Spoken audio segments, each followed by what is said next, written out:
मानसी अपनी नजरें नीचे किए हुई थी और उसकी आंखों से आंसू बह रहे थे।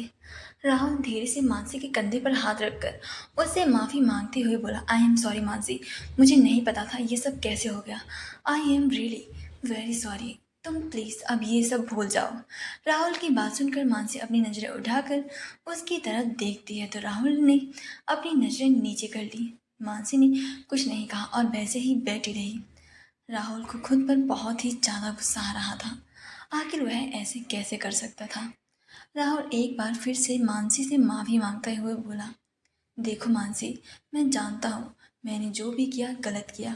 मैं सॉरी बोलता हूँ, लेकिन मैं तुमसे ऐसा कोई वादा नहीं कर सकता जो मैं वादा निभा ही न पाऊँ। राहुल की बात सुनकर मानसी फिर भी कुछ नहीं कहती। वो नजरें झुकाए हुए राहुल की बातें सुन रही थी। उसे खुद नहीं समझ आ रहा था कि वह क्या करे। राहुल कुछ सेकंड चुप रहने के बाद मानसी से बोला, तुम जाकर फ्रेश हो जाओ, हम कुछ देर में यहाँ से निकलेंगे। मानसी की ब्लैंकेट्स लपेटकर बेड से उतरने लगी कि अचानक से उसकी टांगों में तेज दर्द की वजह से उसके पैर लड़खड़ा गए और वह गिरने वाली हुई कि तभी राहुल ने उसे अपनी बाहों में थाम लिया।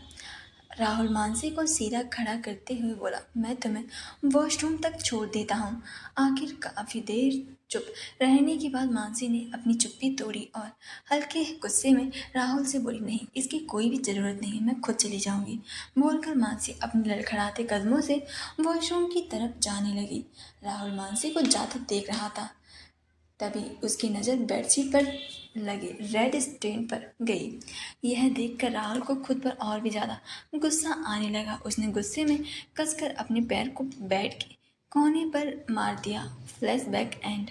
राहुल ने झटके से अपनी आंखें खोल दी और शावर बंद करके खुद को वहीं लगे मिरर में देखने लगा। गोइंका बिला वानी रूम में थी और कृतिका उसका चेहरा उसके तैयार हो रही थी। वानी ने रेड कलर की नेट की साड़ी, गले में पतला सा नेकलेस, हाथों में रेड कलर की चूड़ियां, माथे पर छोटी सी बिंदी, कानों में इयररिंग्स, कुल मिलाकर वानी किसी दुल्हन की तरह ही लग रही थी। कृतिका वानी को रेड कलर के नीचे आई तथा पहले से ही शादी की सारी तैयारियां हो गई थी। तभी आर्यन भी अक्षत को रेडी करके नीचे मंदिर में लाया, जहाँ पंडित जी पहले ही खड़े थे और उन्हें सब कुछ बता दिया था। वहीं मिश्का और मिश्का की फैमिली बस गुस्से में अपने दांत पीस रही थी। करीब 10 मिनट बाद अक्षत और वानी की शादी हो गई और दोनों ने मुस्कुराते हुए सभी को आशीर्वाद लिया। रात का वक्त सभी लोग डाइनिंग टेबल पर बैठे रात का डिनर कर रहे थे। तभी आर्यन की नज़र खाली चेयर पर गई तो मानसी की थी। आर्यन ने उस खाली सीट को देखते हुए सुरेखा जी से पूछा, मॉम, मानसी कहाँ है? डिनर करने क्यों नहीं आई? आर्यन की बात सुनकर कृतिका को भी ध्यान आया कि उसने आज सुबह से मानसी को कहीं नहीं देखा था। कृतिका अपनी जगह से उठते हुए आर्यन से बोली, मैं मानसी को बुला कर लाती हूँ। तभी आर्यन कृतिका को मना करते हुए बोला, तुम रहने दो, मैं बुला कर लाता हूँ। बोलकर आर्यन अपनी चेयर से उठकर सीढ़ियों से ऊपर मानसी के रूम में जाने लगा। आर्यन ने मानसी के रूम को नॉक किया, लेकिन अंदर से कोई भी आवाज नहीं आई। आर्यन ने कुछ पल सोचा और डोर खोलकर अंदर चला गया। रूम के अंदर आकर आर्यन ने देखा मानसी अपने बेड पर लेटी गहरी नींद में सो रही थी। आर्यन बेड के पास आया और धीरे से मानसी के सर पर अपना हाथ फेरने लगा। तभी आर्यन की नज़र मानसी के गालों पर बने हुए आंसू के निशान पर गई, साथ ही उसके सूजे होठों पर भी। यह देखकर आर्यन की आंखें सर्द हो गईं। तभी मानसी की भी आंखें खुल गईं और उसने जब आर्यन को अपने रूम में देखा तो जल्दी से वह उठकर बैठ गई और डर से हकलाते हुए बोली, भाई, आप मेरे रूम में? आर्यन ने मानसी की आंखों में देखते हुए गुस्से से पूछा, मानसी, क्या हुआ है तुम्हें? और तुम्हारे होठ इतने सोजे क्यों हो? तुम क्यों रो रही हो? आर्यन के इस तरह अचानक से सवाल करने पर मानसी घबरा गई और घबराते हुए बोली, नहीं नहीं तो भाई, एक्चुअली मैंने अभी कुछ देर पहले मैं एक सैड सॉन्ग सुन रही थी और सैड सॉन्ग को सुनते सुनते ही मेरी आंखों से आंसू बहने लगे और वो तो मैंने कल बहुत ज़्यादा तीखा खा लिया था, इसीलिए सूझ गए हैं। बोलकर मानसी अपनी नज़रें आर्यन से चुराने लगी, क्योंकि वह अपने भाई को अच्छे से जानते थे। आर्यन अपनी तेज निगाहों से मानसी को देखा, कुछ मिनट बाद बोला, ठीक है, जल्दी से डिनर करने नीचे आओ, सब तुम्हारा इंतजार कर रहे हैं। तभी मानसी आर्यन को मना करते हुए बोली, नहीं भाई, मेरा बिल्कुल भी मन नहीं है। आर्यन मानसी को शक भरी निगाहों से देखते हुए बोला। मानसी सच सच बता, सब ठीक है ना? अगर कोई प्रॉब्लम है तो अपने भाई को बता सकती है। मानसी जल्दी से मुस्कुराते हुए बोली। नहीं भाई, ऐसी कोई बात नहीं है। अगर ऐसा कुछ भी होगा तो मैं आपको सबसे पहले ही बताऊंगी। आर्यन ने धीरे से मानसी को अपने सीने से लगा लिया और प्यार से उसके बालों पर हाथ फेरने लगा। मानसी की आंखों में आंसू आ गए। वह अपने आंसुओं को साफ करते हुए खुद से बोली, आई एम सॉरी भाई, लेकिन मैं आपको अभी कुछ भी नहीं बता सकती। आर्यन मानसी के बालों पर अपना हाथ फेरते हुए बोला। कुछ तो है जो मानसी मुझसे छुपा रही है, लेकिन क्या? कुछ सेकंड बाद आर्यन मानसी से अलग हुआ और उसके कमरे से बाहर निकल गया। आर्यन के जाने के बाद मानसी ने अपने आंसू पोंछे और वापस से ब्लैंकेट ओढ़कर बेड पर लेट गई। ओबरॉय मैंसन सभी लोग डाइनिंग टेबल पर डिनर बैठे रात का डिनर कर रहे थे। लेकिन राहुल बहुत ही अलग ही दुनिया में कहीं और ही खोया हुआ दिखाई दे रहा था। नैना धीरे से राहुल के हाथ पर पिंच करते हुए बोली, भैया आप कहाँ खोए हुए हैं? कहीं किसी लड़की के बारे में तो नहीं सोच रहे हैं ना? बोलकर नैना खिलखिलाकर हंस पड़ी। राहुल जो अपनी अलग ही दुनिया में खोया हुआ था, नैना के इस मजाक पर भी उसने कुछ नहीं कहा और अपनी जगह से खड़ा होकर अपने मॉम डैड से बोला, मॉम डैड मेरा डिनर हो गया है, मैं अपने रूम में जा रहा हूँ। बोलकर राहुल वहाँ से जाने लगा। मिसेज ओब्रॉय राहुल को रोकती हुई बोली, लेकिन राहुल डिनर। लेकिन उनकी बात पूरी होने से पहले ही राहुल वहाँ से चला गया था। मिसेज ओब्रॉय और मिस्टर ओब्रॉय को राहुल का बिहेवियर काफ़ी ज़्यादा अजीब लग रहा था।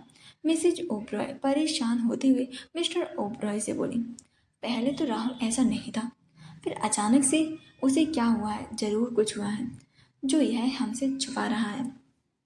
मिसेज ओब्रॉय की बात सुनकर नैना शातिर तरीके से मुस्कुराते हुए अपनी मॉम से बोली, डोंट वरी मॉम, अगर कुछ भी हुआ होगा ना तो मैं अपने भाई का सीक्रेट जरूर पता कर लूंगी। नैना की बात सुनकर मिसेज और मिस्टर ओब्रॉय मुस्कुराने लगे। गोइंका बिना सभी लोग डिनर करके अपने अपने रूम में सोने के लिए चले गए। मिश्का के रूम में ललिता जी और श्याम जी परेशान से बेड पर बैठे हुए थे। वहीं मिश्का मजे से अपना फ़ोन चला रही थी। श्याम जी गुस्से से चिल्लाते हुए ललिता से बोले, देख रही हो इसे, यहाँ हम एक बार फिर से कंगाल हो गए और इस लड़की को फ़ोन चलाने की पड़ी है। श्याम जी की बात सुनकर ललिता जी उन्हें शांत करते हुए बोली, पहले आप शांत हो जाइए, जरूर मिशू ने दिमाग में कोई प्लान चल रहा होगा। ललिता जी की बातें सुनकर श्याम जी का गुस्सा और भी ज़्यादा बढ़ गया और वह गुस्से में भुनभुनाते हुए बोले, तुम दोनों बस सोचते रहो प्लान और हम सड़क पर आ जाएंगे। बोलकर श्याम जी गुस्से से कमरे से बाहर चले गए। ललिता जी ने बड़े प्यार से मिष्का से पूछा, मिशु बेटा कुछ क्या सोचा है तुमने? अपनी माँ की बात सुनकर मिष्का ने फ़ोन साइड करते हुए बेड पर उठकर ललिता के पास आकर धीरे से उनके कान में कुछ कहा, जिससे सुनकर ललिता जी की आंखें चमक और होठों पर मुस्कुराहट आ गई। अक्षत का रूम। अक्षत बेड पर बैठा हुआ था, वहीं बानी वॉशरूम में थी। कुछ मिनट बाद बानी वॉशरूम से बाहर निकली और टॉवल एक साइड कर रख कर सोफे की तरफ जाने लगी। तभी उसके कानों में अक्षत की आवाज़ पड़ी। अक्षत ने जब बानी को सोफे की तरफ जाते हुए देखा तो बेड से उठकर बानी के पास आया और धीरे से उससे पूछा, बानी तुम सोफे पर सोने जा रही हो? बानी घबराते हुए बोली, वो अक्षत जी, वो मैं। मानी इतना ज़्यादा घबरा रही थी कि उससे ठीक से कुछ बोला भी नहीं जा रहा था। अक्षत ने बानी की घबराहट को भांप लिया और धीरे से उसके दोनों कंधों को पकड़कर उसकी आंखों में देखते हुए कहा, बानी, इवन तो वी आर मैरिड, लेकिन जब तक तुम्हारी मर्जी नहीं होगी मैं तुम्हारे बिल्कुल भी करीब नहीं आऊँगा। और पति पत्नी तो हम आज बने हैं, लेकिन उससे पहले हम दोनों दोस्त थे और हमेशा रहेंगे। इसीलिए तुम्हें डरने या घबराने की कोई भी ज़रूरत नहीं है, समझे? इसलिए जाकर बेड पर आराम से सो जाओ। अक्षत की बात सुनकर वानी हैरानी से उसे देखने लगी, लेकिन फिर उसने धीरे से अपने सर को हाँ में हिलाया और बेड पर जाकर एक्साइटेड होकर लेट गई। अक्षत भी लाइट ऑफ करके अपनी जगह आकर लेट गया। आर्यन का रूम। आर्यन कृतिका को दोनों बेड पर बैठे लेटे थे। आर्यन के सीने पर कृतिका अपना सर रखे लेटे हुई थी। आर्यन के चेहरे को देख रही थी जो कुछ सोच रहा था। जब कृतिका से और बर्दाश्त नहीं हुआ तो उसने डायरेक्ट आर्यन से पूछ ही लिया, आर्यन क्या हुआ? तो बहुत परेशान लग रही हूँ। कृतिका की आवाज़ सुनकर आर्यन ने कृतिका को देखा और उसके बालों पर किस करते हुए बोला, कृतिका मुझे मानसी का बिहेवियर कुछ ठीक नहीं लग रहा। हमेशा खुश रहने वाली मानसी की आंखों में आज पहली बार मैंने आंसू देखे और वह बहुत ही ज़्यादा परेशान भी लग रही थी। मैंने उससे पूछा लेकिन उसने मुझे कुछ भी बताया ही नहीं। आर्यन की बात सुनकर कृतिका भी सोच में पड़ गई। यही बात उसने भी नोटिस की थी लेकिन फिर उसने इस बारे में ज़्यादा नहीं सोचा था। लेकिन अभी आर्यन के मुंह से भी यही बात सुनकर कृतिका भी सोचने पर मजबूर हो गई थी कि आखिर मानसी के साथ हुआ क्या है। लेकिन कृतिका नहीं चाहती थी आर्यन परेशान हो, इसीलिए आर्यन को उसने तसल्ली देते हुए कहा, आर्यन तुम फिक्र मत करो, मैं कल मानसी से इस बारे में बात करूंगी। और क्या पता मॉम की तबीयत को लेकर वह परेशान हो, इसीलिए तुम ज़्यादा फिक्र मत करो और आराम से सो जाओ। बोलकर कृतिका ने बड़ी मासूमियत से उसकी आंखों पर अपने हाथ को रख दिया। कृतिका की मासूमियत पर आर्यन के होठों पर हल्की सी मुस्कुराहट आ गई और उसने अपनी आंखों को बंद कर लिया और कृतिका को अपनी बाहों में भर लिया था। अगली सुबह अक्षत का रूम। हमेशा की तरह अक्षत वर्कआउट करके अपने रूम में वापस आया और सोफे से टॉवल उठाकर वॉशरूम में घुस गया। लेकिन अपने सामने का नज़ारा देखकर वो जल्दी से पीछे पलट गया और अपनी दोनों आंखों पर हाथ रखकर बोला, आई एम सॉरी, मुझे बिल्कुल भी याद नहीं था। दरअसल बात ये थी, अक्षत जैसे ही वॉशरूम में आया उसकी नज़र सामने बानी पर गई जो अपनी बॉडी पर सिर्फ टॉवल लपेटे हुए थी।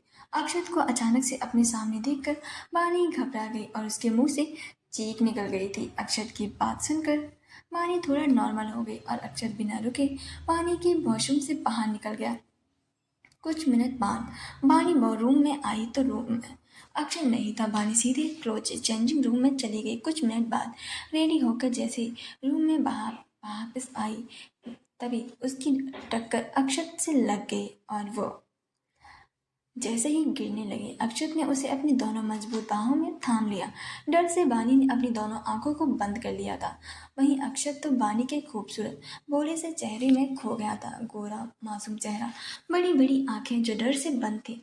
जब कुछ मिनट पहले बानी को ऐसा एहसास हुआ कि वह गिरी नहीं है तो उसने झट से अपनी आंखें खोल कर सामने देखा तो उसकी नज़र अक्षत की काली और गहरी नज़रों से जा टकराई।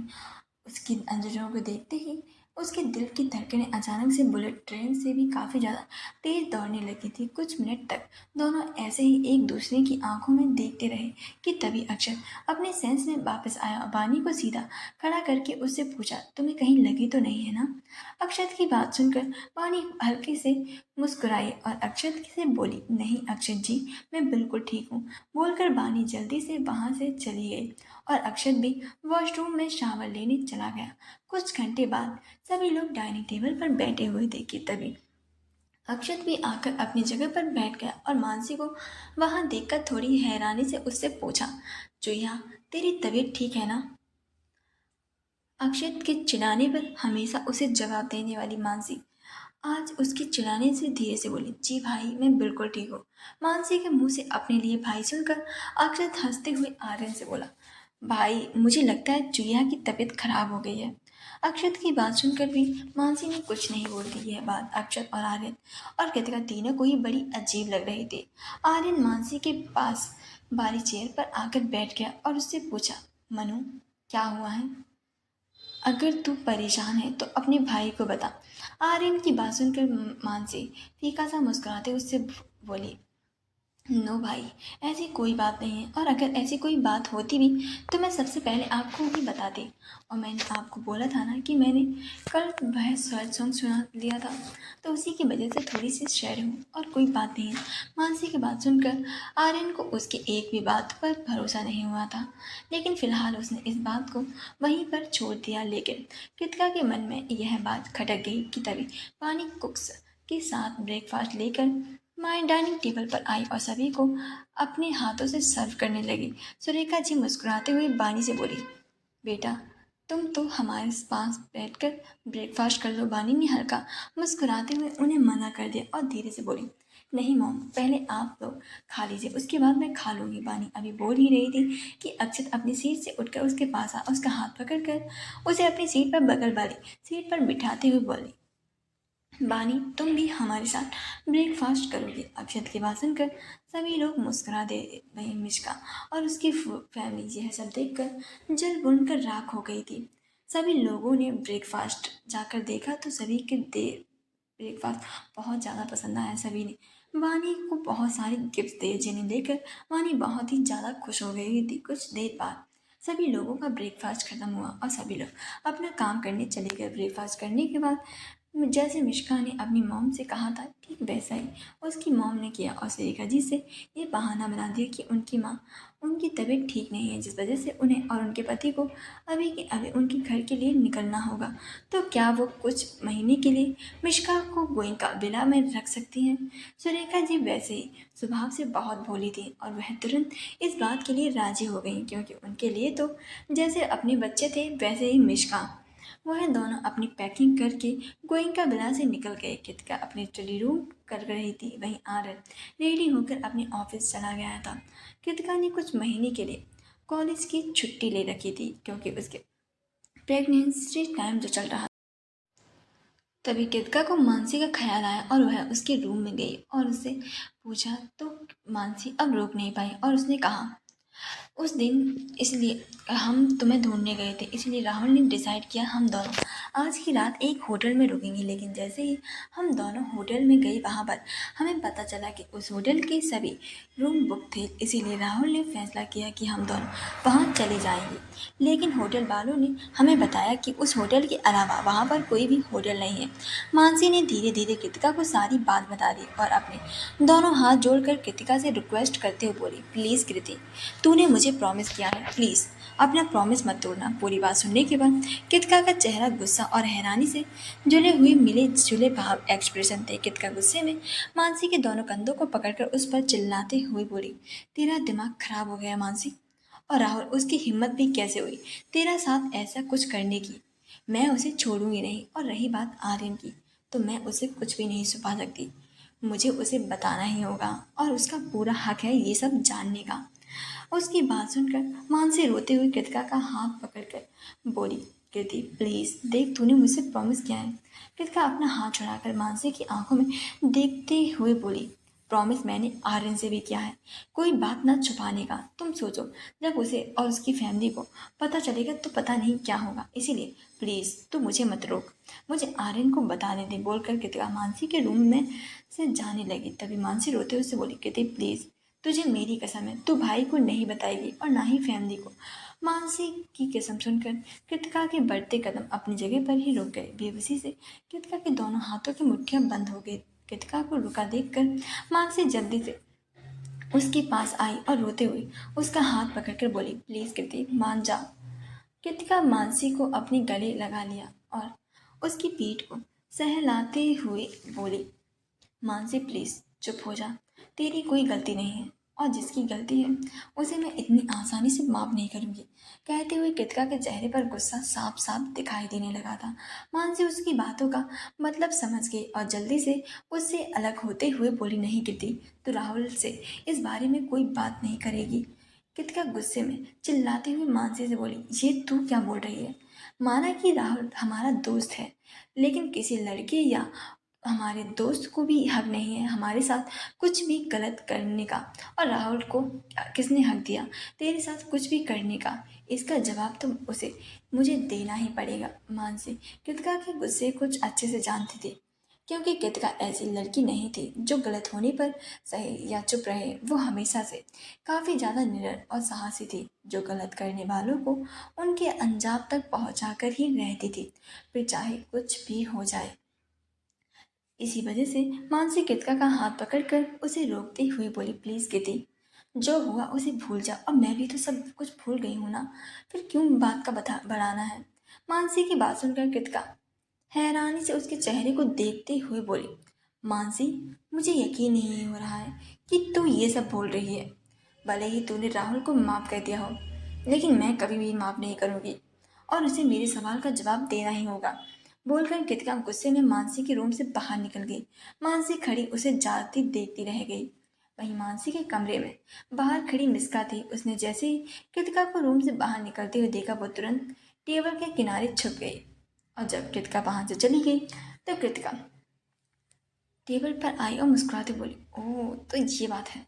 अब देखना आर्यन, कृतिका, मैं तुम्हारे रिश्ते को कैसे चुटकियों में खत्म करती हूँ। बोलकर मिश्का को अपना फोन निकालकर किसी को कॉल किया और मुस्कुराते हुए वहां से चली गई। कुछ घंटों बाद एक बड़े से गेट के सामने एक गाड़ी आकर रुकी और उस गाड़ी का डोर खोलकर कृतिका बाहर निकली और अंदर जाने लगी। गेट के सामने खड़े गार्ड ने मुस्कुराते हुए कृतिका का वेलकम किया, क्योंकि वो दोनों गार्ड कृतिका को अच्छी तरीके से जानते थे। इसलिए पहले भी कृतिका की शादी से पहले कई बार राहुल के घर पर आ चुकी थी। बदले में कृतिका ने भी हल्की स्माइल की।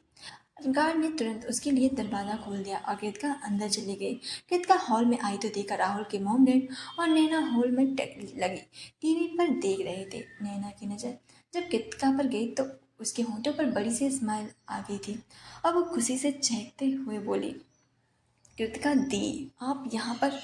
कृतिका के होंठों पर भी हल्की सी मुस्कुराहट आ गई थी नैना की बात को सुनकर। वहीं राहुल के मॉम डैड ने भी अपना सर घुमाकर कृतिका को देखा और मुस्कुराते हुए उनके पास आई और अपने हाथों से हाथ जोड़कर बोली, हेलो अंकल, हेलो आंटी, कैसे हैं आप सब। और राहुल कहाँ है, वो दिखाई नहीं दे रहा। कृतिका ने इधर उधर देखते हुए राहुल की मॉम से पूछा। कृतिका की बात सुनकर नैना मुंह बनाकर कृतिका की शिकायत करते हुए बोली, दी पता नहीं भैया को क्या हो गया है। जब से हम लोग आए हैं ना, तब से ना तो हमसे बात कर रहे हैं और ना ही अपने कमरे से बाहर निकल रहे हैं। जब देखो अपने रूम में ही घुसे रहते हैं। विक्की भैया भी आए थे उन्हें अपने साथ ले जाने के लिए, लेकिन उन्होंने साफ मना कर दिया। हॉर्स पता नहीं कहाँ बिजी हैं। बोलकर नैना ने टीवी का रिमोट उठाया और चैनल बदलने लगी। राहुल की मम्मी ने मुस्कुराते हुए कृतिका से पूछा, बेटा तुम तो राहुल को अच्छे से जानती हो ना, तो क्या तुम मुझे पता है कि उसे क्या हुआ है। राहुल की मम्मी की बात सुनकर कृतिका जबरदस्ती मुस्कुराते हुए बोली, कुछ नहीं आंटी, स्टडी की काफ़ी ज़्यादा लोड होगा, आप फिक्र मत कीजिए, मैं उससे मिलकर आती हूँ। बोलकर कृतिका सीढ़ियों से राहुल के कमरे की ओर चली गई। राहुल के कमरे में के डोर के पास पहुंचकर कृतिका ने धीरे से डोर को खोला। डोर तुरंत खुल गया। कृतिका ने रूम के अंदर देखा तो राहुल बेड पर पेट के बल लेटा हुआ था। कृतिका ने पलटकर रूम की डोर को अंदर से लॉक कर लिया और किसी को आवाज़ सुनकर राहुल ने गुस्से से बिना देखे, नैना मैंने कहा ना, मुझे तेरे साथ नहीं खेलना, तू जा यहाँ से। एक बार में समझ नहीं आ रहा क्या। राहुल की बात सुनकर कृतिका गुस्से में उससे बोली, नैना नहीं कृतिका। कृतिका की आवाज़ सुनकर राहुल ने चौंक कर कृतिका की तरफ देखा और जल्दी से बेड से उठकर उसके पास आया। राहुल ने बड़ी हैरानी से कृतिका से पूछा, कृतिका तुम यहाँ, आर्यन भी आया है क्या। कृतिका ने कोई जवाब नहीं दिया और गुस्से में एक खींचकर थप्पड़ राहुल के गाल पर जड़ दिया। राहुल का गाल एक तरफ झुक गया। राहुल अपने गाल पर हाथ रखकर हैरानी से कृतिका को देखने लगा। आज से पहले कभी भी कृतिका ने उसके ऊपर हाथ नहीं उठाया था, फिर आज अचानक से ऐसा क्या हुआ कि कृतिका को उसके ऊपर हाथ उठा दिया था। राहुल ने हैरानी से कृतिका से पूछा, कृतिका व्हाट हैपेंड। राहुल की बात सुनकर कृतिका गुस्से में चिल्लाते हुए बोली, राहुल तू ये मुझसे पूछ रहा है कि मुझे क्या हुआ, बल्कि पूछना तो मुझे तुझसे चाहिए।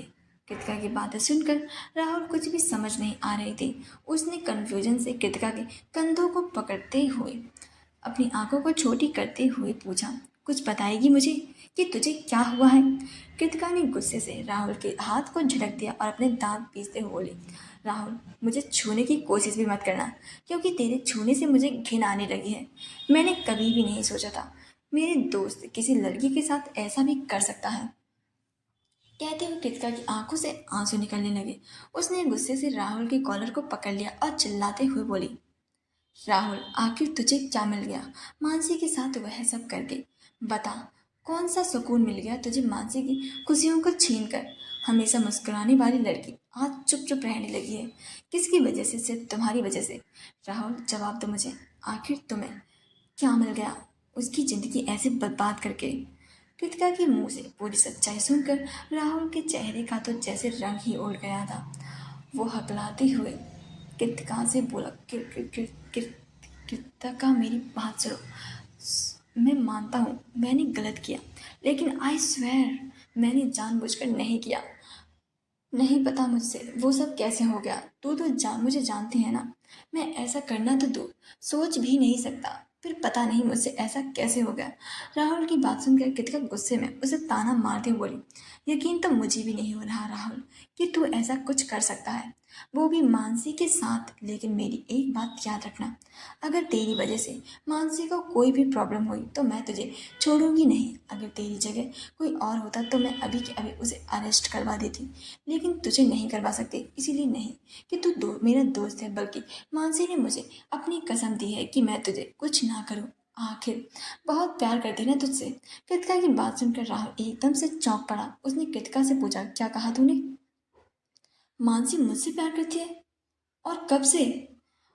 और उसने मुझे बताया क्यों नहीं?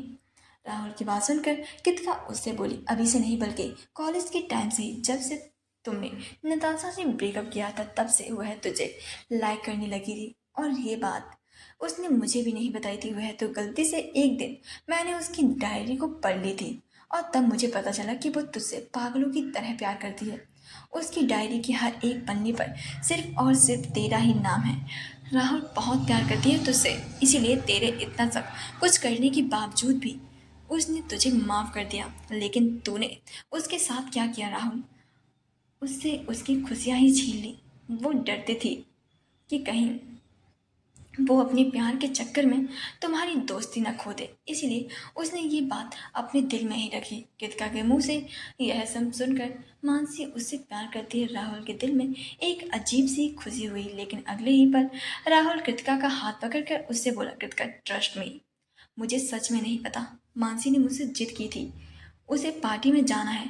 मैंने उसे बहुत मना किया था, लेकिन फिर भी उसकी जिद के आगे मैं हार मान गया और हम दोनों नीचे पार्टी में आ गए। सब कुछ सही चल रहा था। मानसी फ़ोन पर किसी से बात करने चली गई और मैं जूस पीने लगा। उसके बाद मुझे नहीं पता क्या हुआ, मुझे कुछ भी याद नहीं है। बस मुझे इतना याद है कि उस जूस को पीने के बाद मेरी अचानक से तबीयत खराब होने लगी। मुझे बहुत ज़्यादा गर्मी लगने लगी थी और पूरे शरीर में अजीब से जलन होने लगी थी। उसके अलावा मुझे कुछ भी नहीं याद। कृतिका, नैना की कसम, मैंने ऐसा कुछ भी नहीं किया है। कृतिका राहुल को अच्छे से जानती थी कि वह कभी भी झूठ नहीं बोल सकता है और किसी की झूठी कसम तो वह नहीं खा सकता था, खासकर अपनी बहन की। ना ही वह कभी भी झूठ बोलता था। कृतिका को सोचते हुए राहुल से पूछती, वो जूस तुम्हें किसने दिया था? कृतिका की बात सुनकर राहुल याद करते हुए बोला, वेटर ने। क्यों, क्या हुआ? कृतिका को सोचते हुए बोली, तूने उस होटल में किसी को देखा था जिस पर तुझे शक हो, या फिर कोई ऐसा? राहुल ने अपने दिमाग में जोर डालकर याद करने की कोशिश की, लेकिन उसे कुछ भी याद नहीं आया। वह मायूसी से होते हुए कृतिका से बोला, ऐसा तो वहां पर कोई भी नहीं था। कृतिका को सोचते हुए राहुल से बोली, राहुल, अच्छा तुम दोनों कौन से होटल में रुके थे? वहाँ की सीसीटीवी फुटेज चेक किया जाए तो हमें सब कुछ पता चल सकता है। कृतिका की बात सुनकर राहुल ने भी अपनी सहमति जता दी और बोला, लेकिन मैं जाऊँगा, तू घर जा। राहुल की बात सुनकर कृतिका उससे बोली, जाओ, मैं घर जा रही हूँ। उसकी बात सुनकर राहुल ने अपना सिर हाँ में हिलाया और कृतिका अपने घर जाने। लेकिन राहुल तुझसे जो भी हुआ लेकिन तभी कृतिका ने कहा, राहुल तुझसे जो भी हुआ भले ही अनजाने में हुआ, लेकिन तेरी उस गलती की वजह से मानसी को कोई प्रॉब्लम नहीं होनी चाहिए। वो भले ही भोली और मासूम है और मैं उम्मीद करती हूँ कि तुम मेरी बात समझ गए हो। ये बोलकर कृतिका बिना एक सेकंड रुके उसके कमरे से निकल गई। कुछ मिनट बाद राहुल भी रेडी होकर होटल के लिए निकल गया था। वही आर्यन ऑफिस से जल्दी घर आ गया था, सीधा अपने रूम में चला आया। रूम में आकर आर्यन ने अपने हाथ में पकड़े लैपटॉप को बैग के को सोफे पर रखा और अपना कोट उतारकर बेड पर फेंक दिया और फ्रेश होकर वॉशरूम में चला गया। कुछ मिनट बाद आर्यन फ्रेश होकर रूम में आया और रूम में आकर इधर उधर देखते हुए खुद में बड़बड़ाया, कृतिका कहाँ है? मैंने तो उसे रूम में रेस्ट करने को लिए कहा था ना, फिर वह कहाँ चली गई? शायद हॉल में होगी, बोलकर आर्यन ने अपने हॉल में पकड़ी हुई टॉवल को सोफे पर फेंक दिया और रूम में बाहर कृतिका को ढूंढने लगा। तभी उसकी उसके पीछे से एक जहरीली आवाज़ आई, तुम्हारी बीवी जब घर में होगी तभी तो तुम्हें मिलेगी ना। उस जानी पहचानी आवाज़ को सुनकर आर्यन के कदम रुक गए और उसका चेहरा सख्त हो गया और गुस्से में उसके दोनों हाथों की मुट्ठियां भिज गईं। मिश्का आर्यन के सामने आकर बेशर्मी से मुस्कुराते हुए उससे बोली, क्या हुआ आर्यन, मेरी बात पर यकीन नहीं हो रहा। कोई बात नहीं, पूरे घर में अपनी बीवी को देख लो, नहीं मिलेगी क्योंकि वो अपने राहुल आसिफ के पास गई है। मिश्का ने अभी इतना ही कहा था कि आर्यन ने गुस्से से उसकी गर्दन को पकड़ लिया। आर्यन की पकड़ मिश्का की गर्दन पर इतनी टाइट थी कि मिश्का की सांस लेने में प्रॉब्लम होने लगी थी। उसका दम घुटने लगा। वो अपनी घड़ी हुई आवाज में बोली, आर्यन छोड़ो। लेकिन आर्यन पर जैसे पागलपन सवार हो गया था। उसकी पकड़ मिश्का की गर्दन पर और भी ज्यादा टाइट हो गई थी। वह गुस्से में अपनी लाल आंखों के साथ बोला, तुम्हारी हिम्मत क्यों हुई मेरी बीवी के खिलाफ कुछ भी बोलने की। तुझे पहले ही समझाया था, मुझे मेरी बीवी पर पूरा भरोसा है, तो तेरी हिम्मत कैसे हुई मेरी बीवी पर इल्जाम लगाने की। तुझे तो आज मैं जिंदा नहीं छोड़ूंगा, बोलकर आर्यन ने और भी कसकर मिस्का की गर्दन को दबा दिया। आर्यन का गुस्सा देखकर कि आज वह मिस्का की जान से मार ही देगा, मिस्का की आंखों के सामने धीरे धीरे अंधेरा छाने लगा। लेकिन फिर भी वह हिम्मत करके अपनी लड़खड़ाती हुई आवाज में आर्यन से बोली, अगर तुम्हें अपनी बीवी पर इतना ही भरोसा है तो मेरे पास उसके खिलाफ सबूत हैं कि वो तुम्हारी पीठ पीछे तुम्हें धोखा दे रही है। इतना अगर इतना ही तुम्हें भरोसा है तो एक बार सबूत क्यों नहीं देख लेते। सबूत का नाम सुनकर आर्यन ने मिश्का को झटके से छोड़ दिया, जिससे मिश्का जमीन पर गिर गई और गहरी गहरी सांसें लेने लगी। उसकी गर्दन पर आर्यन की उंगलियों की निशान छप गए थे। आर्यन बिना देर किए मिश्का से बोला, अगर इस बार तुम्हारी बात झूठ निकली तो तुम्हें जमीन के अंदर गाड़ दूंगा, समझी। मिस्का ने गहरी सांस लेते हुए अपना सिर हाँ में हिला दिया और जल्दी से उठकर अपना फ़ोन आर्यन को दे दिया, जिसमें एक वीडियो चल रही थी। आर्यन ने झटके से उसके फ़ोन को हाथ से छीन लिया। उस वीडियो को देखने लगा। जैसे जैसे वो वीडियो बढ़ती जा रही थी, आर्यन की पकड़ फ़ोन पर कसती जा रही थी। उसके हाथों की पकड़ देखकर लग रहा था जैसे वह अपने हाथ में फ़ोन का चकनाचूर कर देगा। अभी वीडियो समाप्त भी नहीं हुई थी कि आर्यन ने गुस्से से फोन पर जोर से दीवार पर दे मारा, जिससे फोन टूटकर चकनाचूर हो गया। आर्यन का इतना भयानक रूप देखकर मिस्का डर से कांप गई थी। आर्यन गुस्से से अपने रूम की तरफ जाने लगा। मिस्किन ने जमीन पर गिरे अपने फोन को देखा और फिर अचानक से मुस्कुराते हुए उस फोन को देखकर बोली, कृतिका आज तो तुम्हारी खैर नहीं, आर्यन तुम्हें जिंदा नहीं छोड़ेगा। फिर मैं बनूंगी आर्यन गोइंका की वाइफ, मिश्का आर्यन गोइंका, बोलकर मिश्का सादे तरीके से मुस्कुराने लगी थी। कुछ देर बाद कृतिका रूम में आई। उसकी नज़र आर्यन पर गई, जो बेड पर अपने हाथों को अपने घुटनों पर रखकर बैठा हुआ था। कृतिका आर्यन के पास आकर उससे बोली, आर्यन तुम ऑफिस से कब आए। कृतिका की आवाज़ सुनकर आर्यन ने अपना सर उठाकर कृतिका को देखा और खड़े होते हुए गुस्से से उससे बोला, कृतिका मैंने तुम्हें रेस्ट करने के लिए कहा था ना। उसकी बात को सुनकर कृतिका जल्दी से बोली, हाँ मैंने तो कर ही रही थी ना, बस अभी नीचे से गई थी। कृतिका अभी बोल ही रही थी तभी आर्यन तेज आवाज में उससे बोला, कृतिका। आर्यन की तेज आवाज सुनकर कृतिका अपना सर उठाकर आर्यन को देखने लगी। आर्यन की आंखें गुस्से से लाल हो गई थी। आर्यन को इतने गुस्से में देखकर एक पल के लिए तो कृतिका भी डर गई थी, लेकिन फिर वह धीरे से उससे बोली, आर्यन वो मैं। तभी आर्यन उसकी बात बीच में काट कर तेज आवाज में बोला, राहुल से मिलने गई थी, उसकी हालचाल पूछने गई थी। तो क्या बताया उसने तुम्हें। कहते हुए आर्यन कृतिका की तरफ अपनी कदम बढ़ाने लगा। आर्यन की गुस्से को देखकर कृतिका घबराते हुए अपने कदम पीछे लेते हुए बोली, आर्यन तुम गलत। अभी आर्यन ने कृतिका के बाजू को कसकर पकड़ लिया और उसकी आंखों में देखते हुए बोला, मैंने तुम्हें कितनी बार बोला है, फिर भी तुम्हें समझ नहीं आता। कहते हुए आर्यन की पकड़ कृतिका की बाजू पर टाइट हो गई। आर्यन आगे अपनी जनूनी आवाज में कृतिका से बोला, बहुत समझा लिया, लेकिन तुम्हें समझ नहीं आता। इस वक्त पता है मुझे तुम पर इतना गुस्सा आ रहा है कि मैं बता नहीं सकता, और जब गुस्सा तुमने दिलाया है तो इसे कम भी तुम ही करोगी।